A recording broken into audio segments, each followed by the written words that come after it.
नमस्कार। आप देख रहे हैं स्पेशल कवरेज न्यूज और मैं हूं आपके साथ शिव कुमार मिश्रा। कल एसआईआर पर जब सुनवाई हो रही थी तो चीफ जस्टिस ऑफ इंडिया ने एक ऐसा सवाल कर दिया जो चुनाव आयोग के वकील यानी अधिवक्ता राकेश द्विवेदी इधर उधर झांकने लगे। क्या जवाब दें? बोले मैं चुनाव आयोग से पूछकर आपको बता पाऊंगा। और इस सवाल से चुनाव आयोग भी भन-भना गया। यानी समझ में नहीं आ रहा अब क्या जवाब दें। Chief justice of India Suryakant ने सीधा सीधा सवाल कर दिया कि इस एसआईआर की प्रक्रिया से कितने आपको संदिग्ध नागरिक मिले हैं, हमें बताया जाए। राकेश द्विवेदी के पास क्या जवाब था? ये सुनवाई बिहार, बंगाल, केरल, कई राज्यों को मिला के जो एक याचिका की गई थी उसमें हो रही थी। राज्यों की तरफ से कपिल सिब्बल जी प्रस्तुत थे तो सरकार की ओर से राकेश द्विवेदी चुनाव आयोग के वकील हैं।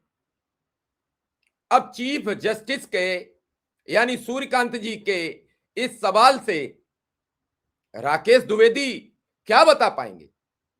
उनका मानना था कि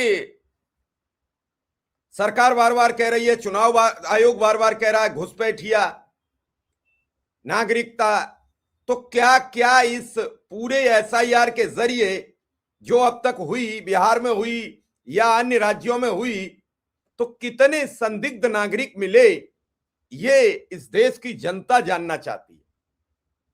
और अगर इस सवाल को सख्ती के साथ पूछा गया तो चुनाव आयोग के पास कोई जवाब नहीं होगा और खुल के बात होगी। और जो जनता, विपक्ष के नेता लगातार आरोप लगा रहे हैं वो सब सामने आ जाए।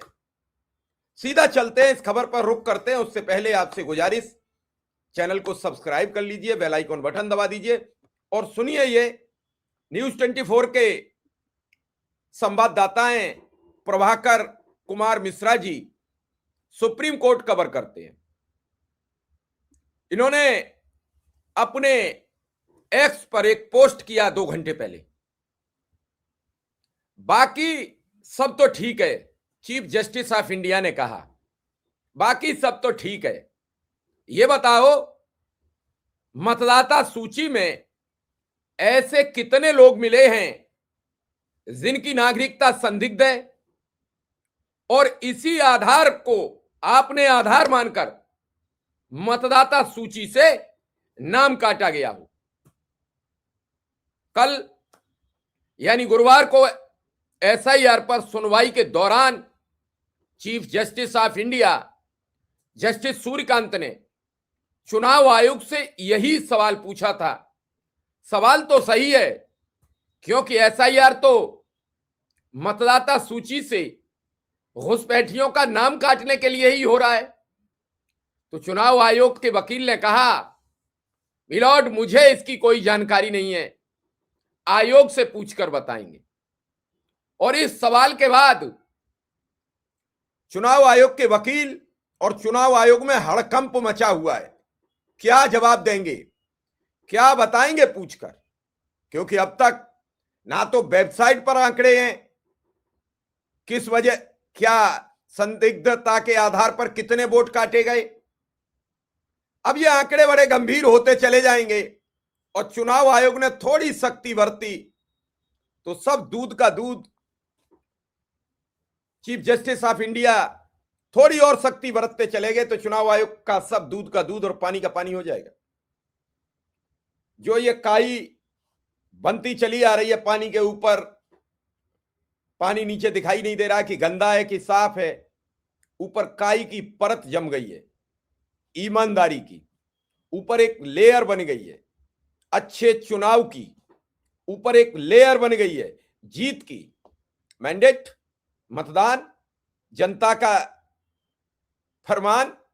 अभी एक वेबसाइट है, एक संस्था है, उसने अपने सर्वे कराया और उसने कह दिया कि 103 सीटें बिहार में कैसे जीती है भाजपा, और 103 निकाल दो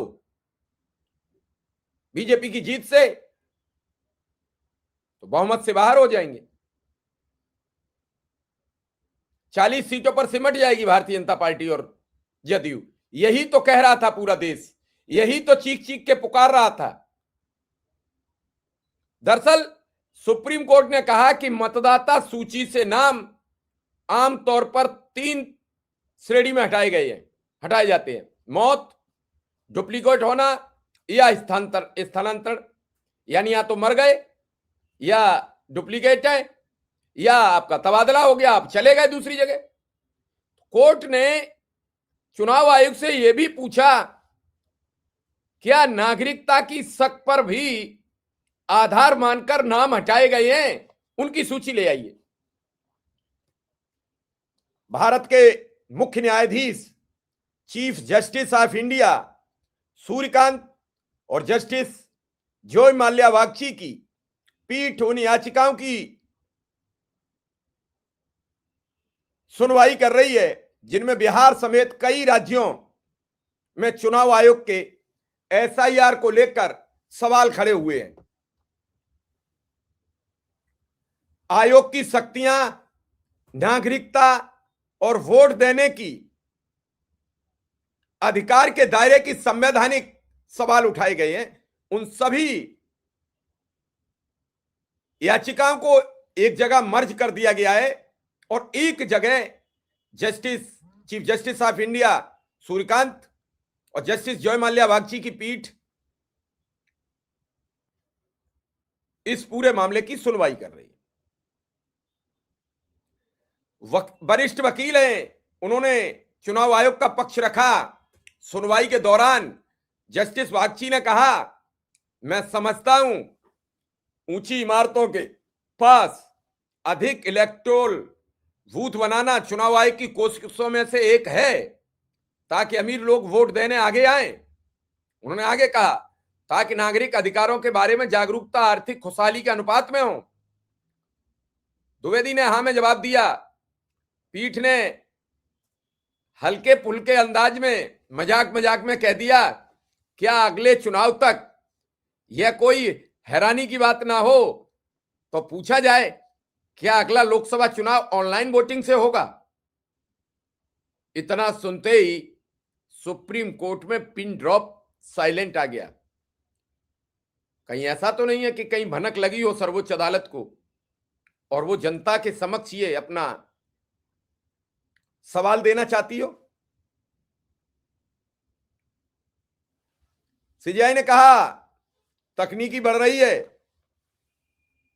100% पहचान सुनिश्चित कर सकती है, कोई गड़बड़ी नहीं होगी, कोई दोहराव नहीं होगा ऑनलाइन वोटिंग में। जस्टिस बागची ने ध्यान दिया कि वोटर लिस्ट से हटाए गए नाम मुख्य रूप से 3 कैटेगरी में: मृत, डुप्लीकेशन और माइग्रेशन। जस्टिस बागची ने पूछा, ये नाम नागरिकता की कमी के आधार पर नहीं हटाए गए हैं, बल्कि शुद्धता के तौर पर हटाए गए हैं। द्विवेदी ने, चुनाव आयोग के जो वकील थे, उन्होंने हां में जवाब दिया और कहा कि कोर्ट के सामने हंगामा 65 लाख मतदाताओं को लेकर हटाने को था। जस्टिस बागची ने कहा, हम शोर शराबे के साथ नहीं है, हम हटाने की जमीनी हकीकत जानना चाहते हैं। आपने पहले भी हटाने की जो कैटेगरी बताई थी, जब आपने बताया था, मुख्य रूप से 3 कैटेगरी थी। एक तो जो मर चुके हैं, वोट से वंचित होने का कोई सवाल ही नहीं है। दूसरा डुप्लीकेशन है, जिसे फिर से साफ किया गया है और यह वोट से वंचित होने का मामला नहीं है।